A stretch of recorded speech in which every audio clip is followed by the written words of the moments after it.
game because it's called Kidnap Girl. Apparently, it's a visual novel, and we're gonna try it out.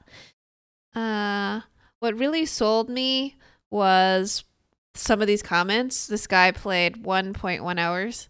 PP hard, very yes. This person didn't like it because it had no sex. Someone put kidnap a girl 10 out of 10. Someone just put I just want to be happy. No. Enjoyed the story but wish there was a bit more. Where is part 2? So there's some mixed reviews. I'm really interested in seeing how this is. So we're gonna play the game. Don't know what to expect for this visual novel, but I will change display so we get to play this for its full effect. Well, I guess I'm gonna have to do this for now.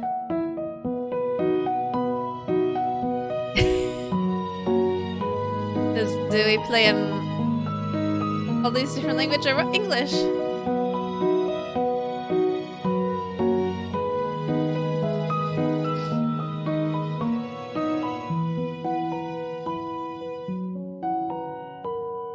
Why is there a hanging rope here?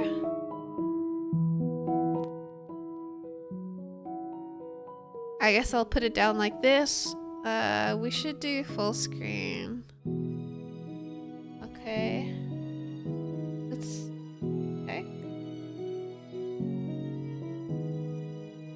Let's see if we can do this now. Oh, now we have it perfect.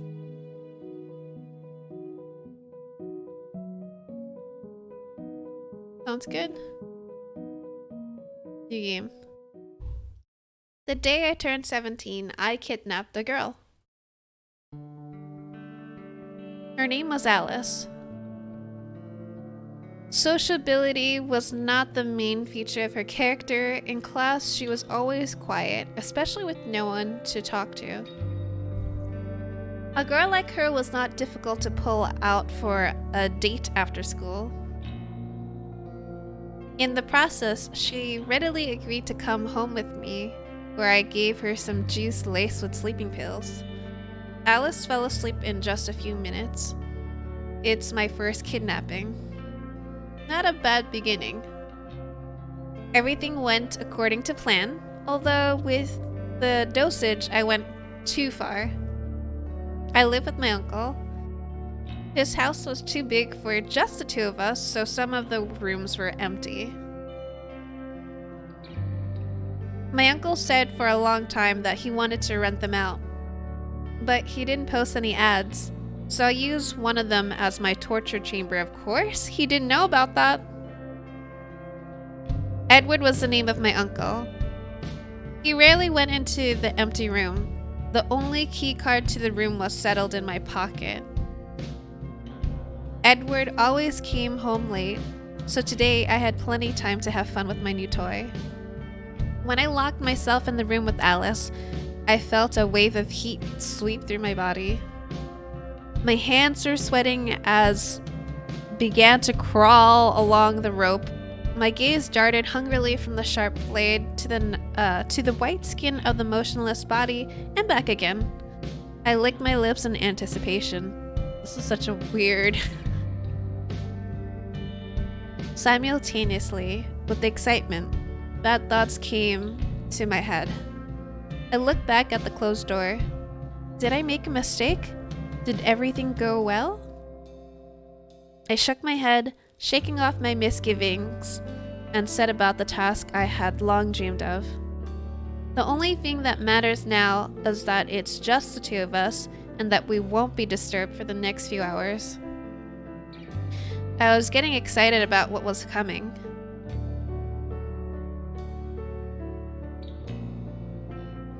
Putting my tools aside, I sat down next to Alice, putting my hand on her thin, fragile leg. I ran my hand up her thigh, touching the edge of her short skirt. Creep! I need to take off her clothes, otherwise it will only prevent me from enjoying the work done. Button by button, I slowly removed her shirt and froze in disbelief. There were bruises and other signs of beatings under her clothes. It's okay, a stranger. I didn't hit her, so I couldn't have left those bruises. Then where did they come from?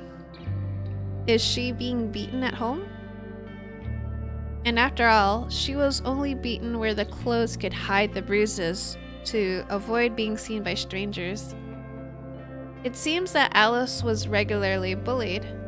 In some places there were fresh bruises filled with blood, in others disgusting blackened spots. The older ones were slowly dissolving. I can't imagine how hard or painful it is to move in that state. But she came to school every day and even smiled in rare conversations with her classmates. Perhaps she decided to go with me so that she could return home as late as possible. These thoughts made the desire to hurt her disappear. But I didn't change my mind, no. That strange feeling in my heart was probably not pity, but disappointment. After all, psychos like me can't feel pity and can't empathize with others. When I kidnapped Alice, I wanted to enjoy her suffering, to see the first drop of blood on her smooth white skin. And now I can't get what I want. Her body is covered in injuries without my effort. It's like asking for a sweet birthday cake but getting a stale moldy cupcake. Oh god, this guy. How can I fill Alice with pain and horror when she's already being bullied? After thinking about that, I decided to hide all the torture items that could indicate the real reason for abduction. And when Alice wakes up, I'll send her home and find a better victim next time. Finally, Alice opens her eyes. Apparently there's not that many choices for this either. Ask if she's alright, keep silent. I guess ask if she's alright. As soon as she's regained consciousness, I rush to her, feigning concern. Oh, you're awake? Are you alright? Does it hurt anywhere? When we were sitting down, you suddenly fainted, and I. However, Alice was in no hurry to show excitement. Instead, she got up, looked around, closed her eyes for a second, and then looked directly at me. You put me to sleep.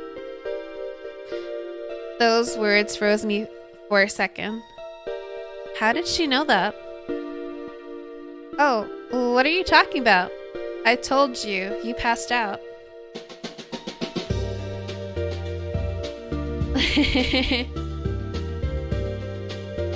Dang, she knows too much. Wait, let me change the music volume.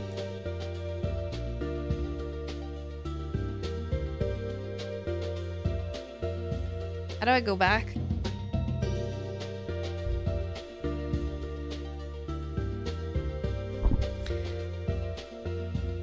I've been put to sleep more than once, so I know the feeling when I start to fall asleep after a sleeping pill. Put to sleep? I was more taken aback by this news than when Alice said that I had drugged her. Never mind. Why did you put me to sleep anyway? Did you do something to me? Alice touched herself between her legs without lifting her skirt. Hey, I didn't do anything wrong to you. She took her hand away. You're right. Then why? I told you. I know you put me to sleep. Stop dodging the question. I didn't know what to say. The awkwardness of the situation increased with every second. I didn't know what to do or what to say. It was necessary to change the subject urgently and try to take control of the situation. Where did you get the bruises?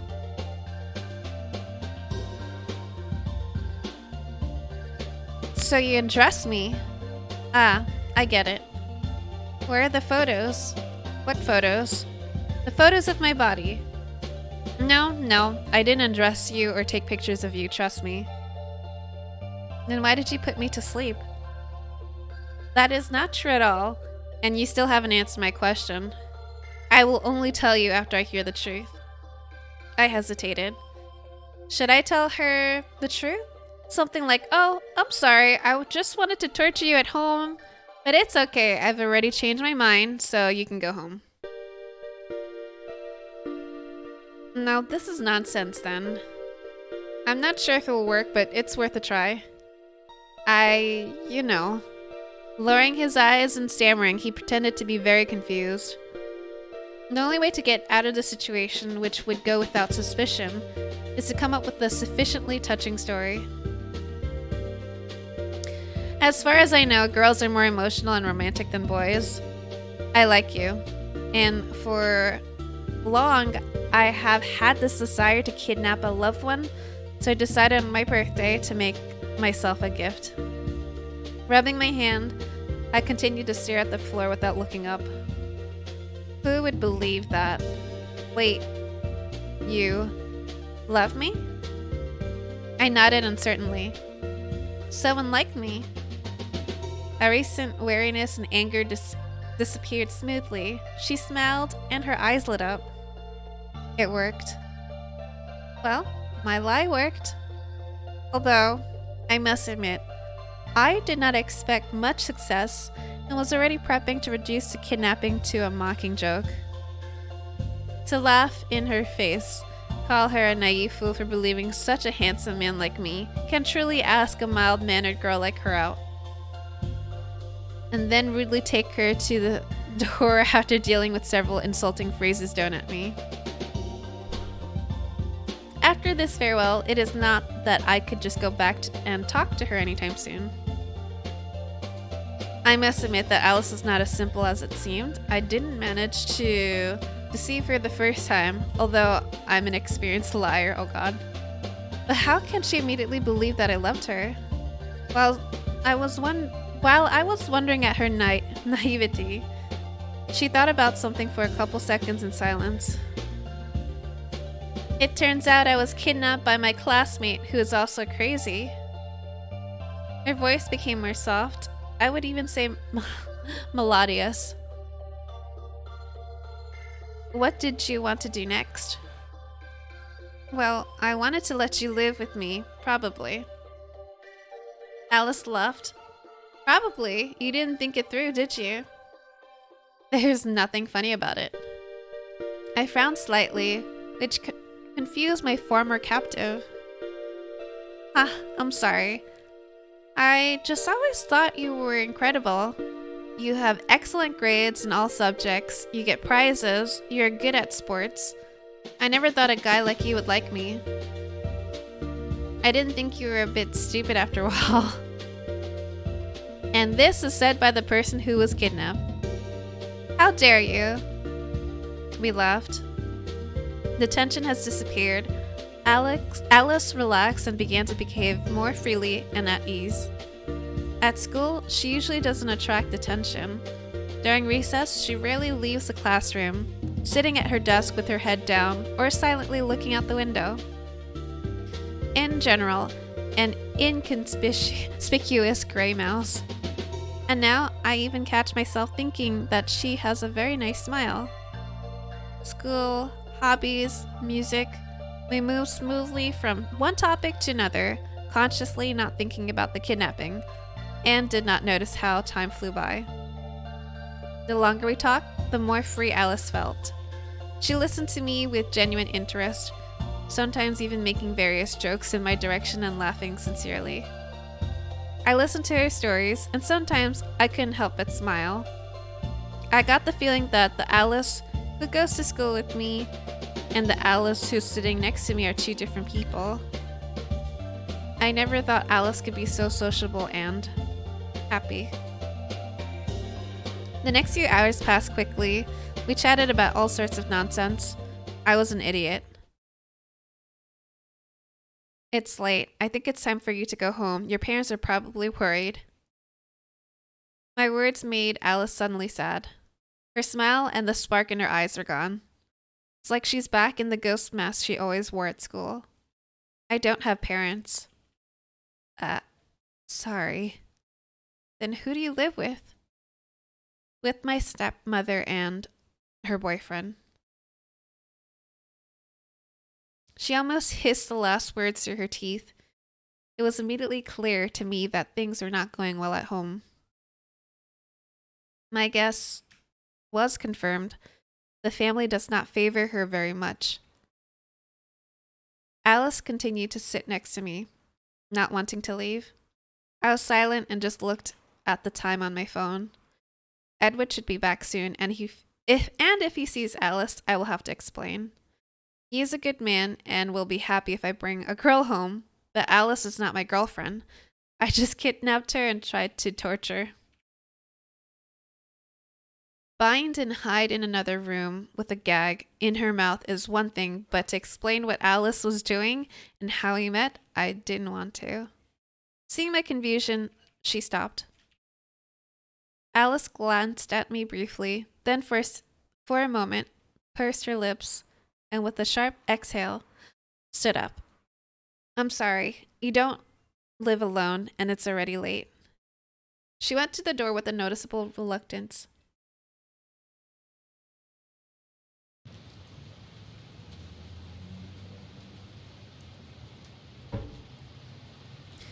It was raining outside.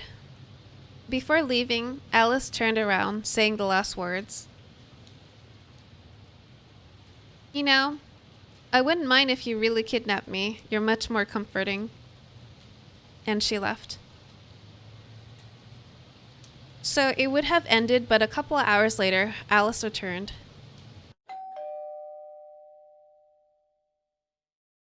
Clive, please kidnap me. After voicing her insane request and holding her bag with a trembling hand, she smiled and cried. The smile on her face was just an artificial dam, ready to collapse at any moment under the influx of emotions, unable to contain the accumulated sadness, loneliness, and despair. What happened to her? Why is she crying? Such questions did not linger in my mind for long because the way she looked now. Her pain drew and beckoned. Her vulnerability and tears seemed to cry, lock me away from people and do what you want to me. On my doorstep stood not a sad classmate, but a victim begging her executioner to put her out of her misery. The sight of her made me want to hurt her again. A familiar wave of excitement ran through my body. My breath quickened, my hands trembled with impatience. What is this psycho guy? I wanted to lock myself in with her again and run the blade over that soft skin. I wanted to see her tears would flow with drops of blood. Do you want to be kidnapped? Haven't you even considered the possible consequences? Poor Alice. I couldn't help it. I roughly grabbed her hand and led her to the same room. We were alone again. All that remains is to take that knife in. Wait, Clive, you want to do this to me? Even though I'm a used product? What are you talking about? Alice told me everything. She worked as a prostitute. I wanted to save money so that after coming of age, I could immediately leave my stepmother and her boyfriend and live separately. Her stepmother's lover liked to molest her, but Alice always locked herself in her room. Today, when she returned home, this man, as always, was drunk. Her stepmother was not at home, and he tried to rape her. She barely fought back and ran away from home, returning to me. She had nowhere else to go. Now you hate me? I'm sorry, I did it. If I'd known someone like you would like me. Her tears started to flow harder. But please let me stay with you. I'll do anything. Anything? Those two words stuck in my head. Will she consent to be... Oh my god. Will she consent to be the victim of my torture? While I was thinking about this, Alice continued to stand, waiting for my answer. I couldn't find any words to say, so I hugged her instead. This embrace was a fleeting impulse, which for some reason I instantly obeyed. Even though I didn't expect it from myself, at that moment, this hug seemed the only right thing to do. This is how we started living together.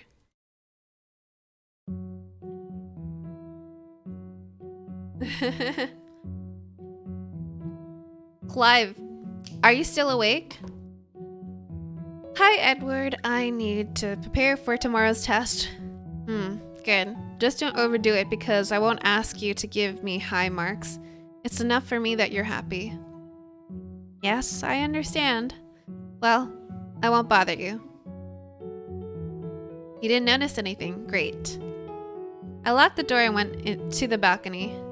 Alice, you can come in, but quietly.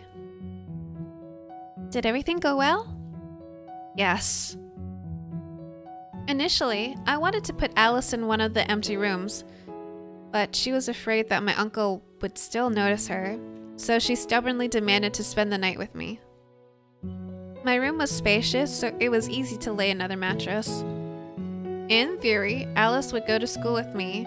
Edward always left the house earlier, so there wouldn't be any problems. On Saturday, we would stay at home, and on Sundays, Uncle did not work, so Alice and I would just walk late until Edward falls asleep. The only problem was that my uncle could come into the room at night, so I started locking up. Since then, I've had many opportunities to talk to Alice. Maybe it's because we started living together. At school, she followed me everywhere. Why are you following me? What should I do? If you will be with me, you have various surprises.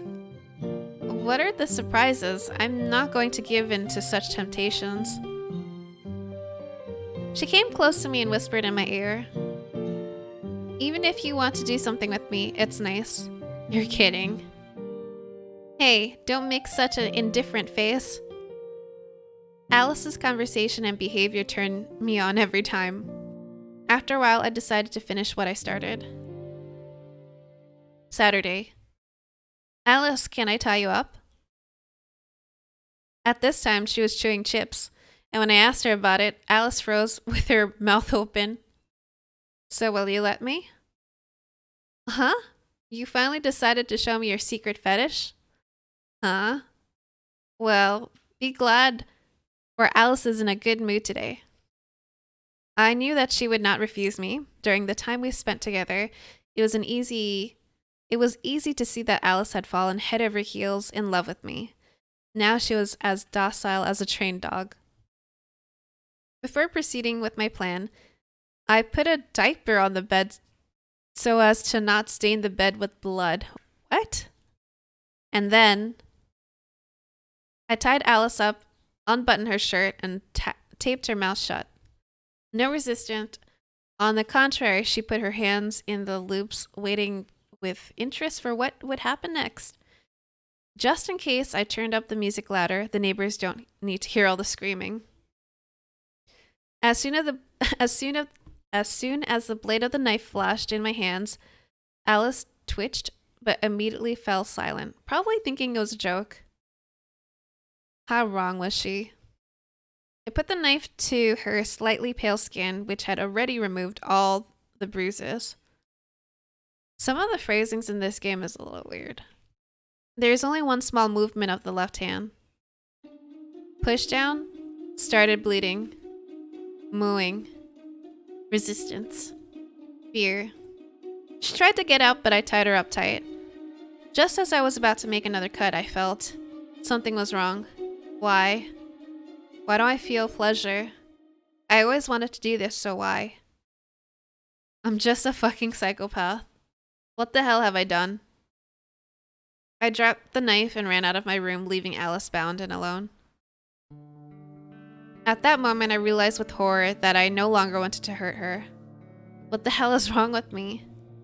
I've been dreaming about this, dreaming about getting a knife in. I remembered the trail of blood running down Alice's chest, and I suddenly felt sick. My stomach felt sick, my throat felt tight. My body was bent in convulsions. I could barely contain my vomit. Pushing the nausea away, I leaned my back against the wall and slid down. Alice. Looking at this girl, I saw a person filled with pain. I often met such people on the street. Their blank stare, quiet voice, and hesitant movements always made me want to pick up a guitar string and tighten it around the poor person's neck. Then why do I feel so bad now that I'm so close to realizing my dream? I'm crazy, crazy, crazy! I have neither pity nor compassion. I'm a fucking maniac. With every such thought, I would slam my fist on the floor with a vicious frenzy, and my eyes would be filled with tears. I don't remember how long I sat there. Maybe a minute, maybe an hour. In a fit of anger of myself, time simply ceased to exist. Calming down a little, I got up from the floor. I need to untie Alice. After this, she would probably leave me. It's better this way. I don't want to see her again. I don't want to hurt her anymore. After returning to the room with the first aid kit and providing minimal medical assistance, I untied it. You can leave, the door is open. Alice didn't move, and I looked down in silence. Her eyes got wet. So you did this on purpose to kick me out. I'm right, right? Not at all.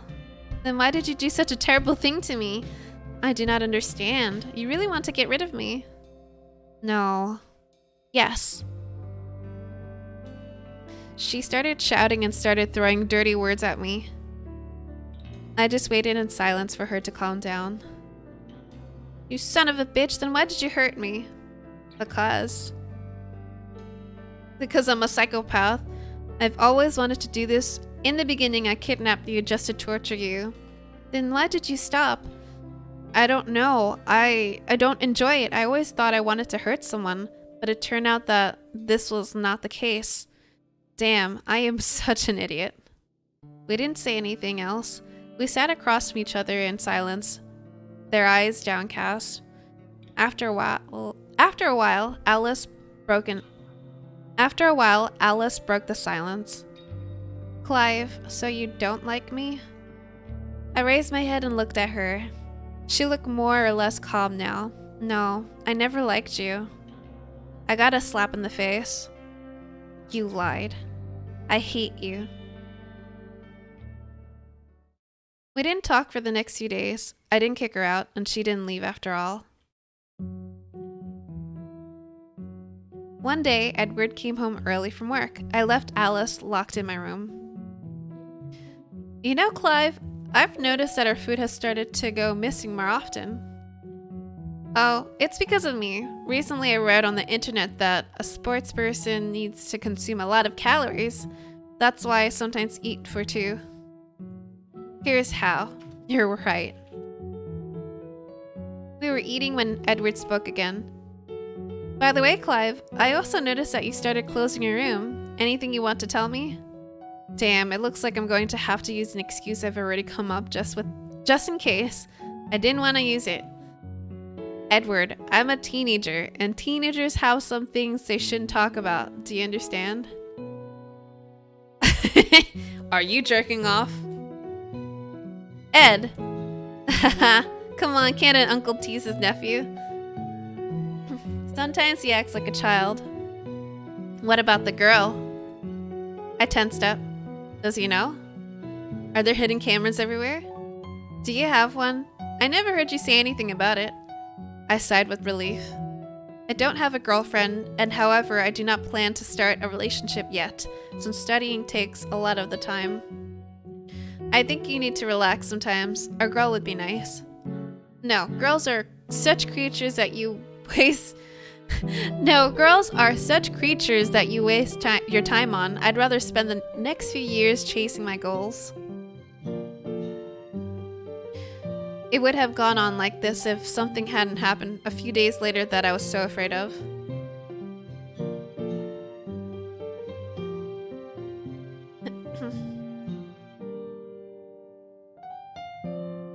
Clive had to stay at school after school. He gave Alice a key card to the apartment and warned her to return without it. Taking the key without further ado, Alice left. As she entered the house and started to take off her shoes, the light came on in the hallway and Edward came out of the hall. Well, hello, thief. Ha! Alice dropped the map Clive had given her. Clive's key card. Are you his girlfriend? Huh? Yes. Yes, I'm his girlfriend. And Clive told me he doesn't have a girlfriend. So why did you come without him? While Clive and I wanted to study at his house, he gave me the key saying you'd be out late. Edward pressed her with his gaze for a while. I see. Everything is clear with you. It seemed to Alice that the atmosphere became tense. I hope you know that you should always carry condoms with you. I'm just kidding. Don't be embarrassed. Come in, I'll make you some tea. Alice sat at the table. Edward made 2 mugs of tea and set the table. So how long have you been dating? About a month. Now it is clear whose dyed hair I noticed on the floor all month. Alice did not know what to say and only looked down at the tea in confusion. Do you often come here after school? Yes, Clive helps me with my lessons. How are you doing in school?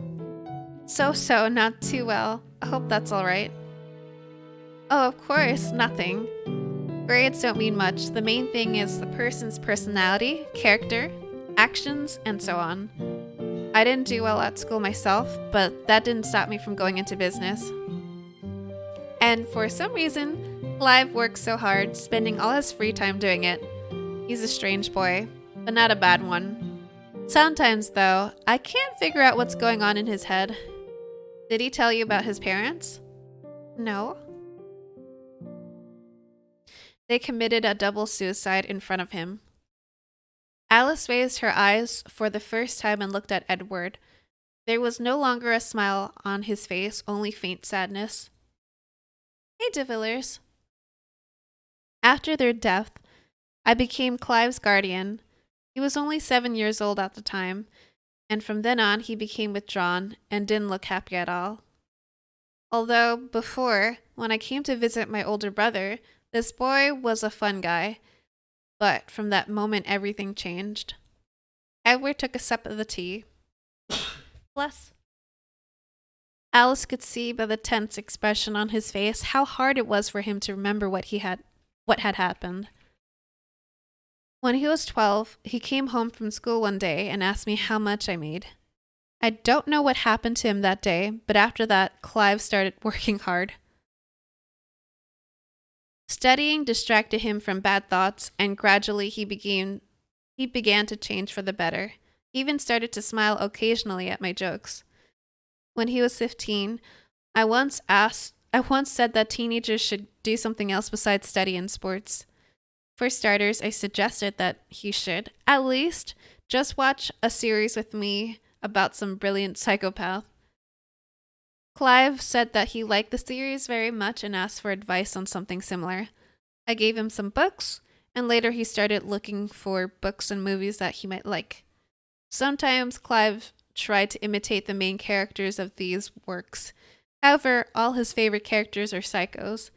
Anyway, he has a hobby, though it's strange.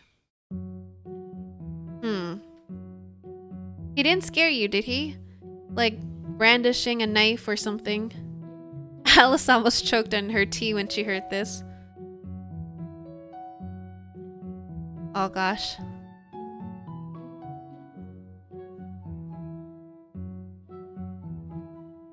No, there was nothing like that. Well, I thought so. Don't worry, it's just a joke. Their conversation was interrupted by the doorbell. Sit down, I'll open it. Clive's story. Edward? You're early. Well, I'm sorry for interrupting your upcoming sex. What? Alice came out into the corridor waving at me. Hi, Clive. Alice? Damn it. Clive, don't be mad. I'm just glad you have a lovely girlfriend. Girlfriend? I looked at Alice, who immediately signaled that I should keep quiet. Understanding the situation, I decided to play along. Damn, I told her to keep quiet about our relationship. Come on, I wouldn't even mind if she stays the night. After coming of age, I can even allow you to live here together. But I still wanted to buy a separate apartment. Really? Alice, do you want to live at our house? Yes, I would love to. Wait, I quickly took off my shoes and dropped my jacket. Edward, I need to discuss something in private with her, if you don't mind. I took Alice's hand and went back into the other room, slamming the door behind me. Are you crazy? Why didn't you hide when he came? He came before me. Does he know you live with me? No. Uncle Edward thinks you sometimes bring me home after school while he's away. There was a silence. So we need to pretend to be a couple in love. Clive, he let me live here. Let's ask him to let me live with you. No, Alice, he's just joking. But I don't want to pretend to be your boyfriend. Why? Because you... I didn't say anything. Almost blurting out the words former victim. Because I'm a whore, right? No, I didn't mean that. Her eyes were red. Please don't cry. Edward is waiting for us, okay? Good. She held back her tears. That night, my uncle allowed her to spend the night with us, joking that she could stay here forever. This time, she slept in a different room. And a month later, I finally slept alone. So quiet. The next day was Saturday. Edward went to work early as usual, and we stayed at home. I need to wake Alice. Get up, sleepyhead. Alice opened her eyes, looked at me with her sleepy eyes, then pulled the blanket tighter around her and lay on her side. Get up or I'll throw water on you. No, even if you rape me, I'll never get up. It seems that I can only take drastic measures. Blackmail her with her favorite food. Who pretends to be a rapist? Then I guess you won't mind if I eat your favorite Eggos? What? Don't you dare. She immediately stood up, the weakness of a sweet tooth. I didn't notice when we started talking again, except for the morning rise. Alice was the first to start the conversation. I think she's already forgiven me for stabbing her. She told me something at breakfast. Clive, I love you. I know. I continued to eat with an indifferent face. I understand that you are disgusted to date a girl who has slept with other men for money, but after I was kidnapped, I gave it up. Please give me another chance. It's not about that. You're just not my type. Not your type? Then why did you decide to kidnap me? I already explained, because you didn't talk to anyone in class. I was sure that a quiet girl would be the perfect victim. Fool. Yes, yes. She stood up and snuggled up behind me. I could feel her breast behind my back. Please let me eat in peace. You're so gay. No. Any guy wouldn't mind being hugged like that by a girl. It's just that I'm different from normal guys. Yes, well, it's in this visual novel. Because you're gay. No. Then you're impotent. Also incorrect. I understand that you want to become a monk. In response, I didn't say anything. She was behind me, but only for a short time. Clive, one day I will seduce you and you will be mine. Well, good luck. I can recommend suitable literature. Fool. I didn't want to admit it, but I like spending time with her. I'm glad that we have started communicating again. And yet, she is not my type. I don't want our relationship to go any further than friendship. If Alice wants to seduce me, then I will do my best to prevent it. One day she'll come to terms with it, and we'll just be friends.